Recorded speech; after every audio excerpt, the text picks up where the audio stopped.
org outcome 2. Okay, I've already mentioned the Philippine Quality Awards, no? Okay, next slide. Wait, is this the one? MSME development. Yes. Yeah, MSME Development Program. Bulk of the budget goes to the implementation of Rapid Growth or the Rural Agro Enterprise Partnership for Inclusive Development, Shared Service Facility Program, and the Negosyo Centers. Other key activities include the formulation of strategic plans, programs, and policies on the MSME development. The activities are supported by the following programs: the domestic trade fairs, which have already shown a lot of potential. The business name registration, madami na rin nagre-register as a single proprietorship, and as they grow, they become SEC now. Then the One Town, One Product, MSME Development Program for Agrarian Reform Communities, MSME Development Plan, Youth Entrepreneurship Program, Kapatid Mentor Me Program, the Green Economic Development Program, Itaas ang Pinay. Okay. What else? Next slide, please. Mr. Chairman, I'd like to know how many more pages will be presented, because actually all of us have been given through Okay. copies electronic. Actually, madami pang pages. So if you have any questions, it's better for us to just answer the I questions think better, because there are many who will be asking Yes, questions. better. Kasi I'm sure you have na rin a background on all of these things. Yes. So I move, Mr. Chair, that we go ahead with our questions Yes. from our members who are present. Thank you. Thank you. Thank you.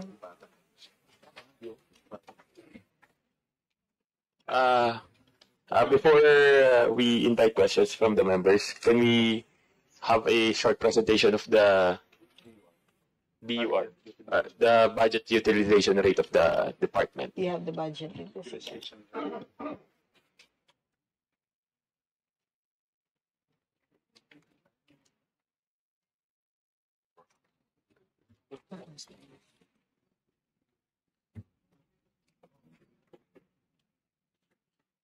Can we present it already?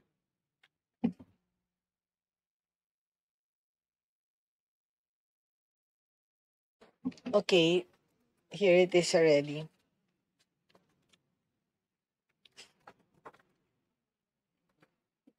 Okay, yes, yeah.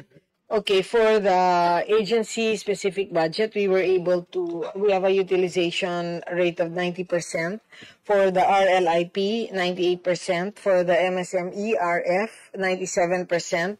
For the Special Purpose Fund, which is 96%. And then for the unprogrammed, of course, the rapid growth, 69%. Then the continuing appropriation, 91%. And the agency-specific budget, 91%. Okay, thank you to our secretary.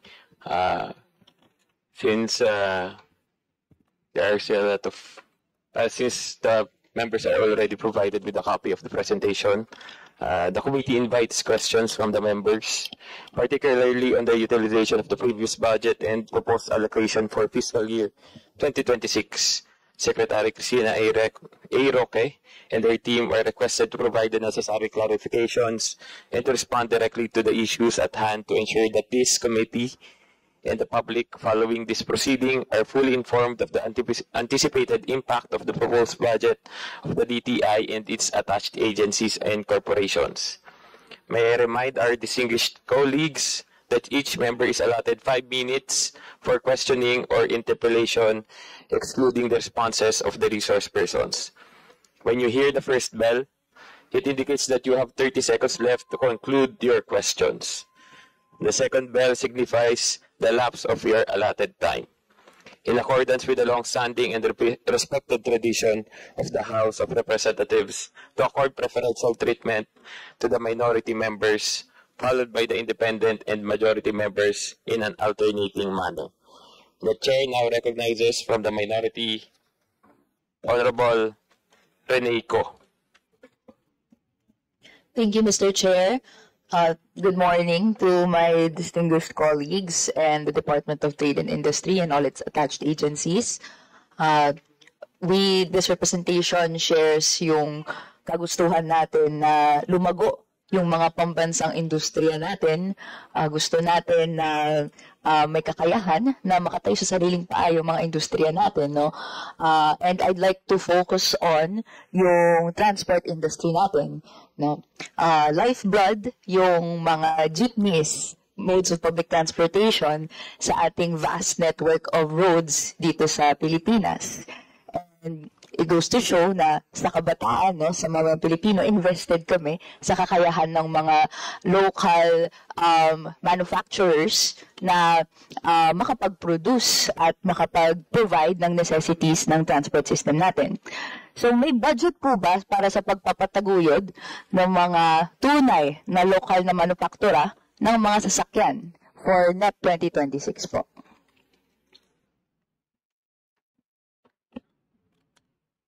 Good morning, Congresswoman Reneco. I would like to pass to Yusek Raquepo.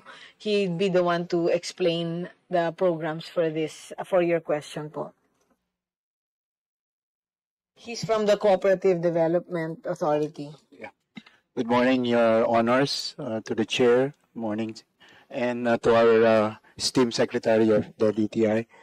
As far as the CDA is concerned, we do not have any budget for assistance to local manufacturers of modern jeeps, Your Honor. But instead, we are assisting technically cooperative transport organizations in terms of management as well as in terms of the financial capability to handle the finances of their cooperatives, Your Honor. Mr. Chair, bakit po walang programa para sa pagtataguyod ng mga lokal na manufaktura ng sasakyan? Alam naman po natin yung krisis sa trapiko, no? Bakit po wala? Actually, for the bigger players, no, let's say Francisco Motors and others, we have incentives for them. They qualify for either PEZA or BOI. In fact, meron silang, I'll pass you to, is Yusek, EDFE. Wala si Yusek Perry. Okay. EDFE here to actually explain to you the different incentives that we give to the local manufacturers of transportation.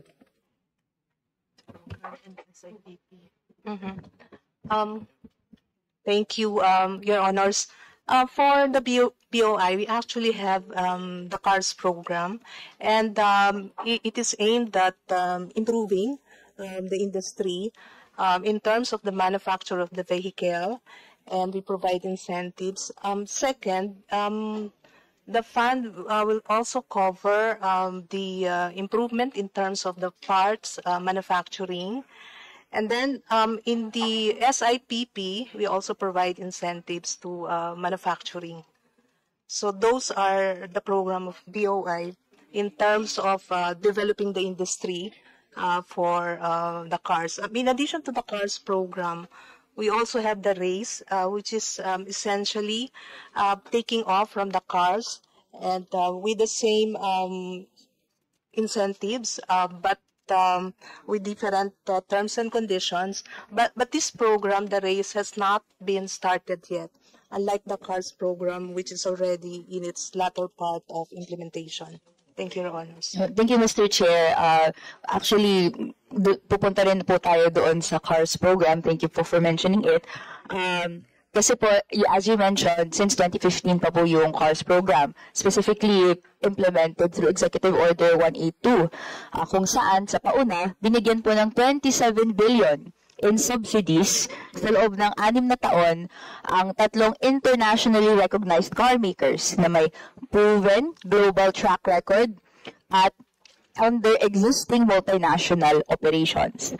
Mr. Chair, meron po bang mga local na manufacturers na makakapasa sa gantong minimum requirements? Congresswoman Arenino, merong actually program also and incentives given for local manufacturers that are also moving towards the electric vehicles. So, yun din ang isang ano natin, no? And then also for the public transport, na EV, meron din incentives given to them. Is this under the CARS program po? No, this is not under the CARS program, but it's they can avail of it through the Create More Act. Okay, thank you. Noted po yun, Mr. Chair. But in regards to the CARS program po, pwede po bang ma-enlighten yung body dito? Sino po ba yung beneficiaries ng CARS program? Essentially, there are two car manufacturing companies which avail of the incentives under the program, and this will be Toyota and Mitsubishi. And as far as the industry is concerned, these are the companies that have established operation in the country, and therefore the BOI and the DTI believes that supporting these two players which complied with the requirements under the program would also result to additional employment, and of course we want the backward linkages in terms of the manufacturing of parts. And therefore, at the end of the day, ultimately, we increase the value adding in the manufacturing industry in terms of the car parts manufacturing also. Thank you, Your Honor. Yun din siguro yung crux of the matter, Mr. Chair. Dahil po, bakit sa halip na pondohan yung mga lokal na industriya gamit yung buwis ng taong bayan, ang popondohan ay yung mga industriya o mga kumpanya na malago na, dayuhan pa.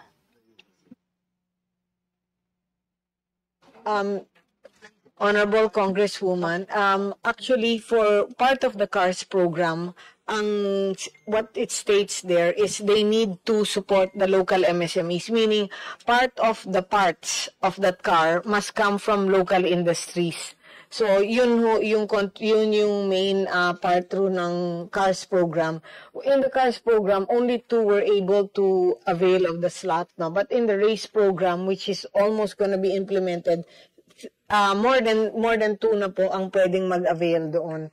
And then part of the requirement is for them to be able to buy a certain percentage of the parts from the local manufacturer. So yun po yung naging contribution ho nila sa industry.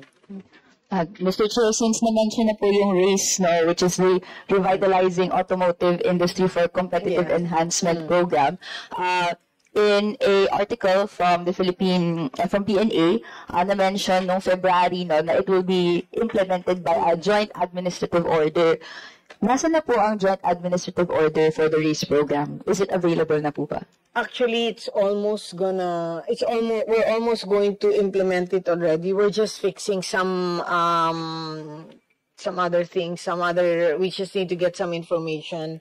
Pero we're really moving to that kasi we want more companies to avail. Kasi like Francisco Motors and other local companies have also expressed their interest to really avail of this program. So may inaayos lang na mga additional information. But definitely the CARS program will be moved to the RACE program kasi syempre through the years, di ba, we also want to at least parang improve yung mga program. So from CARS magiging RACE na siya. So, wala pa pong joint administrative order. So, ang next question ko po, kung wala pang guidelines, bakit po pinopondohan na po ito sa NEP 2026? Meron na pong guidelines. We're just adding some, I'm not totally familiar with the final, no, but we've already actually put down a lot of may konting na lang na tinatapos. Is this available na po ba to the public or to the companies na gusto pong mag-avail through the RACE program? Can we have a copy po ba, Mr. Chair? Yes, we'll give you a copy, Honorable Chair. We've already discussed this with the different companies that's the stakeholders that may want to avail of this program. So, na-discuss na po nila. So, usually we do naman a consultation. So, there's like a back and forth and then may mga ibang lang. Would it be possible po ba to receive a copy of the guidelines? Yes, we'll give you. Sige, we'll give you the guidelines today and then I can explain it to you further. Yung mga konting ano na lang tweak. Pero that was supposed to be done, you're correct, a few months ago.